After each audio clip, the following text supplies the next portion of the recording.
भारत के हथियार ही नहीं, समुद्री खजाने पर नज़र है चीन की। श्रीलंका से जासूसी कर रहे पीएलए के शक्तिशाली जहाज भारत से जुड़े कई राज्यों को इकट्ठा। हाल ही के दिनों में चीन के कुछ जासूसी जहाज़ों ने श्रीलंका की यात्रा की है।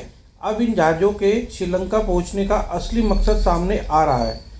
श्रीलंका ने चीनी जासूसी जहाज़ों के यात्रा के पीछे भारत में छिपा हुआ वह खजाना है जिस पर ड्रैगन की नज़रें गड़ी हुई हैं। बार बार इन जहाज़ों के कोलंबो पहुंचने का मकसद दक्षिणी भारत में महत्वपूर्ण राजनीतिक संपत्तियों के बारे में जानकारी जुटाना और क्षेत्र में भारत की भूमिका के बारे में जानकारी इकट्ठा करने की एक व्यापक रणनीति का हिस्सा है। साथ ही साथ अब चीनी मुन्नार की खाड़ी में स्थित पारिस्थितिक और खनिज खजानों के बारे में राज जुटा रहा है। चीनी रणनीति को समझने के लिए विशेषज्ञों ने माना कि श्रीलंका जल क्षेत्र में जासूसी जहाज़ों के माध्यम से चीनी गतिविधियों का एक पैटर्न है। श्रीलंका इस समय चीन के कर्जे में डूबा हुआ है और इस मजबूरी के आगे उनके दबाव में आके घुटने टेक दिए हैं। श्रीलंका के द्वीपीय ऋण में 52% कर चीन का है। श्रीलंका द्वारा अब बकाया ऋणों के पुनर्गठन के किसी भी तरह के प्रयास के लिए चीन की मंजूरी महत्वपूर्ण है। चीन अपने युद्धपोतों और जहाज़ों में इंजन भरवाने के लिए हम्बनटोटा बंदरगाह का भी उपयोग कर रहा है। ऐसे में किसी भी समय जहाज़ दक्षिण पश्चिमी और दक्षिण हिंद महासागर के क्षेत्रों में आता जाता रहता है। इसीलिए ही भारत इस मामले को लेकर खासा चिंतित है।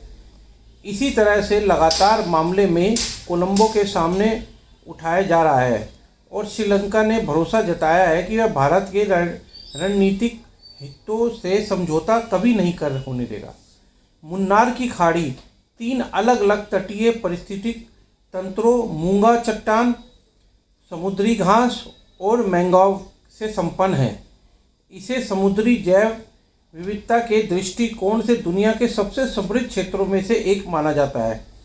यह क्षेत्र अपनी अद्वितीय जैविक संपदा के लिए भी मशहूर है। साथ ही यहाँ पर वैश्विक महत्व वाली समुद्री विविधता का भंडार है।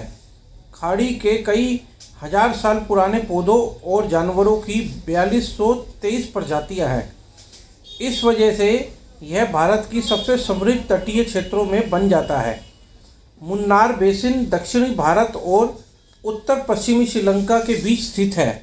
माना जाता है कि यह करीब 260 अरब डॉलर की कीमत वाले तेल गैस के संसाधन हो सकते हैं। साल 2011 में मुन्नार बेसिन में पहली बार इस प्राकृतिक गैस की खोज की गई है, लेकिन कोलंबो ने अभी तक इस खजाने का उपयोग नहीं किया।